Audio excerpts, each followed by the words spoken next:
Gandang araw mga kabugtaw. Ang pag-usapan natin ngayon ay paradigm shift. Originally, ito ay ginamit ni Thomas Kuhn sa kanyang librong The Structure of Scientific Revolution. Ginamit ko rin yung librong yon nung nagtuturo ako ng philosophy of science. Yung Structure of Scientific Revolution follows the Hegelian dialectic, which is thesis, antithesis, and synthesis, meaning my theory, it will be challenged by a new theory, then it will form a third new theory, no? Parang, and again, it will be challenged again. Pero hindi yan ang gusto kong pag-usapan na paradigm ngayon kasi even the word paradigm has many meanings, no? Ibang meaning sa science, ibang meaning sa psychology, sa sociology. Ang pag-usapan natin ngayon ay more sa psychology, no? Na paradigm as a set of meaning or standard or in simple language, pananaw. Paano baguhin ang pananaw lalo ng mga Pilipino.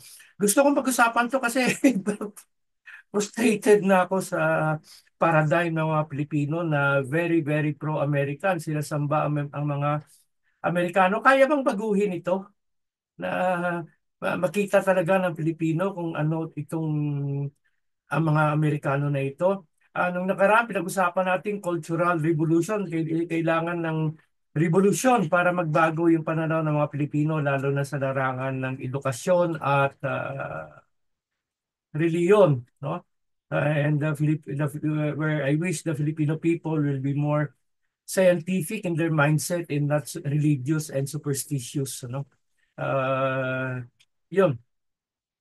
Kaya, no? Baguhin ang isip ng Pilipino. Kasi hanggang ngayon, no? In the first place to start with, Filipinos are very gullible. We are not critical. Many of us are not critical thinkers. Kaya naniniwala sa nakikita sa TV, naririnig sa mga balita, karamihan doon bayad. No? Kung saan pinapapogi ang Amerikano, pinapasama ang China. May pag-asa pa kaya na mabago? Alam mo, kahit sa structure of the scientific revolution ni Thomas Kuhn of thesis, antithesis, and synthesis, no? Darating sa punto ang isang paradigm o sabihin natin isang pananaw na hindi na siya tenable o hindi na siya relevant o wala na siyang saysay at naghahanap ang mga tao ng bagong paliwanag. No? Bakit tayo nagkaganito? Bakit ang hirap ng Pilipinas? Naku, ang dami na nangyari sa kasaysayan tulad ng Second World War, natake tayo ng Hapon dahil sa presensya na koloni tayo ng mga Kano sa presensya nila dito. Pero wala. Ang lumalabas sa kasaysayan, nakalimutan niya yung Balangiga Massacre, nakalimutan na yung Filipino-American War. Ang naalala lang yung liberation. Naalala ko nanay ko noon at yung mga matatanda sa probinsya. Ako, puring-puri sa mga kano nung araw ng liberation kung saan ay uh, uh, pinalaya daw tayo ng mga Amerikano sa pananakop ng mga Hapon at napakabait ng mga Amerikano. Nagbibigay ng mga tsokolate. Totoo naman yan, mabait mga Amerikano. Pero sabi ko nga noon, hindi ang pinupunteriya natin dito, hindi ang mga Amerikano. Kasi ako, kahit ako, marami akong mga kaibigan mga Amerikano. Mababait sila, mabubuti silang tao. Kundi ang gobyerno ng Estados Unidos, no, na mapang-api, mapanakop, no? Ah, Yeah, may pag-asa pa kaya na mabago 'yan. Kasi yun nga ang sa utak ng Pilipino. So, at saka so far sa mga kahit ako nung lumaki ako wala akong nakitang sine na kung saan salbahe ang mga Amerikano na pinapatay ang mga Pilipino. Ang nakita ko nung lumalaki ako sa mga sine, sa mga TV, ang salbahe ang mga Espanyol saka mga Hapon. No? Tapos sa radyo, araw-araw, maririnig mo yan. No? Pinupuri ang mga Amerikano. No? Kaya lumaki tayo na ganyan ang paradigm. No? Pero may pag-asa pa kaya na mabago. No? Sa nakaraan, yung Cultural Revolution, sabi ko nga, baguhin yung sistema ng edukasyon, saka yung reliyon, dapat mas maging critical mag-isip mga Pilipino, huwag lang umasa, no? Not waiting for Godot, not waiting for miracles, kahit si Jesus noon, no? Was frustrated kasi sabi niya, oh, this generation is always looking for a sign. In other words, ang mga tao lagi naghahanap ng milagro. No? Sabi nga ng late na moral theologian, Jesuita na si Vitaliano Grospe, the Filipino faith is thaumaturgical, meaning magical. Ang tingin nila sa reliyon, magic. Pag may problema sila, pak, ganyan, okay na. Pag may sakit sila, pak, ganyan, okay na. No? Parang yung good teeth and bad teeth.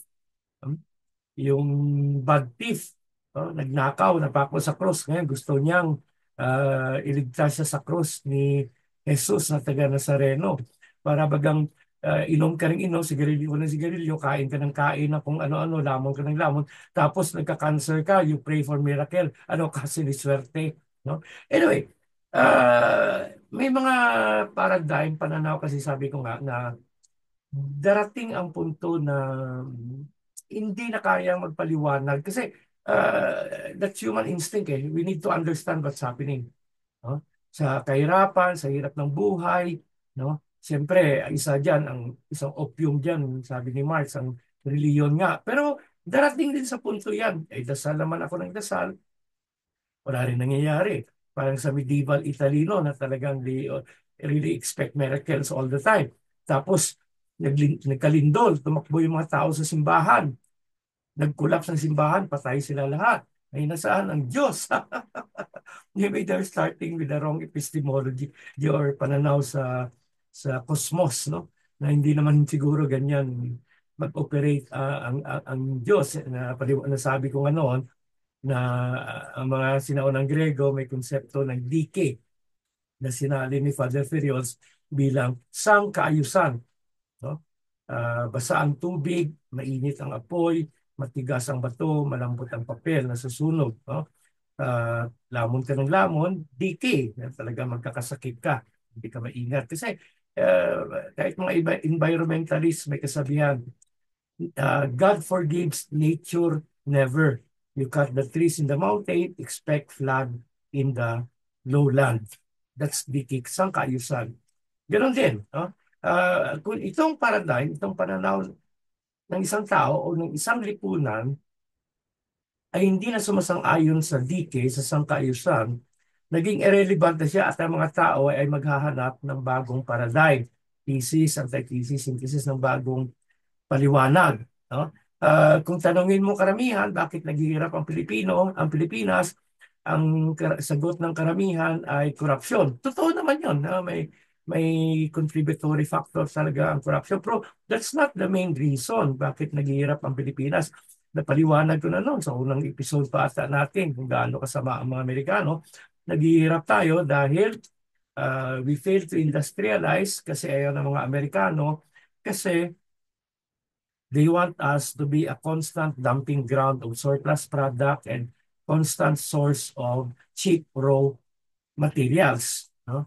Kaya yun, ang korupsyon, contributory din yan. At para gawin ng mga Amerikano dyan, they created state apparatus. No? But until when? Until when will this state apparatus, until when will this paid propaganda will be tenable? Kasi challenge eh. Andiyan sina Camentong Laurel, naka-Ado Paglinawan, sina Joshua Passion, bata pa pero very sharp na, no? Maganda. Daming mga vloggers dyan. Ha? Kahit sina Maharlika, sina Ibi Hugalbot, sina kapatid na John Nabine. Dami, no? Mga antithesis challenging the existing paradigm. Pero nakakaabot ba? Sa nakikita ko, dami naman nilang followers, libo-libo. No? At it will bear fruit, I'm sure. Sina-challenge ang new paradigm. No?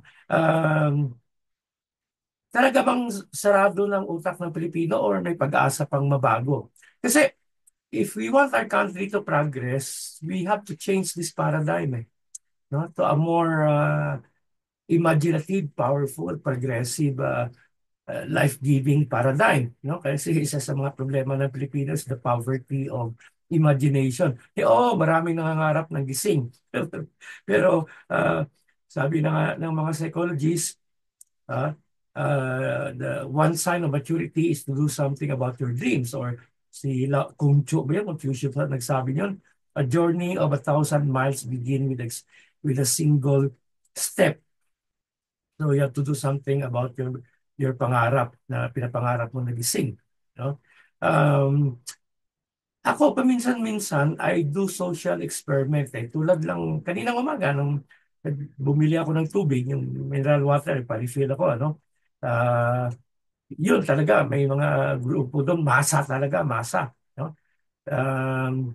Tapos, uh, sinabi nung isa, dati daw, December 24, January 31, pag nag-grocery sila, ang haba ng pila sa grocery. Pero ngayon, halos walang tao. Talagang hirap. Actually, kakausap ko lang sa isang kaibigan na malaking negosyante sa Manila. Kahit siya, hirap. Paano na kaya yung mga karaniwang tao? Hirap talaga, taghirap ngayon. Tigang ang lupa. No? Ah, Sabi ko sa kanya, alam nyo, maraming naniniwala, hindi naniniwala sa akin na ang ugat ng ating kahirapan ay mga Amerikano. Parang nagulat sila, no? At gusto nila magpaliwanag ako. So, pinaliwanag ko yung economic imperialism. And believe it or not, they were very, very receptive.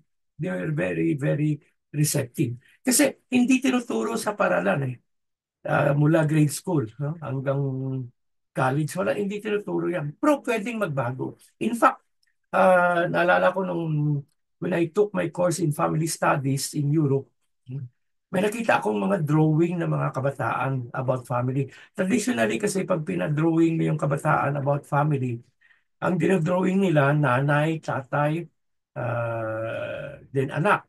Minsan may ate, minsan may kuya, o minsan maraming anak. Minsan kasama pa yung aso. No? Ang tatay, lalaki, nanay, babae. Pero may mga drawing mga bata. Nanay, nanay, tatay, tatay. No? Ang parents are both female. Ang parents are both male. Or nanay, tatay, then tito or uncle kasi divorce ang parents. So may bagong boyfriend si mami, so tito or uncle or they call it by their first name. Or maraming tito. Or tatay, nanay, tita, auntie, maraming tita. No? Nagbabago ang pamilya. No? May mga lugar kasi na pwede na yung gay marriages and they adopt. So, yan, nagbabago ang pananaw sa pamilya. No? So, pwede pala. So, anong gagawin natin? Wala, patuloy lang. Itong sinakamentong, ilang taon na yan na nag-guess ba ako sa mga show nila sa radyo. At first, parang Voices in the Wilderness, but it's gaining ground. It's gaining ground. So, patuloy lang natin na gisingin, bugtaw ang mga Pilipino. Malay mo, sabi ko nga, it's like the parable of the sower. May pag-asa na mabago, no? Na makita talaga natin. Kasi unless malaman natin ang ugat ng problema, wala mangyayari sa atin. Ganun pa rin to. No? Ganun pa rin to na hawak tayo ng kano kaya hindi tayo umaasenso. No? Si BBM, tuta ng kano. And the Americans have been doing that ever since. No? Somoza, of Latin America, the Shah of Iran. Kaya lang binibitawan din ng kano pag hindi na popular ang tuta nila. At may mga naririnig ako. No? Pag upo ni Trump, baka bitawan daw ni Trump si BBM. No? And when Sarah becomes president, Trump will use Sarah to get close to China. Kasi, Trump is not a stupid guy. He's a very cunning businessman. And his country is desperate right now. And he knows his last resort is to collaborate with China. No? At saka dito sa Asia kasi yun ang future. So, exciting. Exciting ang mga pangyayari in the coming days. So, may pag-asa na mabago ang pananaw ng Pilipino, may pag-asa ang paradigm shift. Ang gawin lang natin, let's continue to be the antithesis, to challenge the existing paradigm. Medyo matagal siguro bago magbunga, baka wala na tayo dito. No? Pag nagbunga to. Pero ang importante, we keep on planting the seeds. So magandang araw mga kabugtaw, paradigm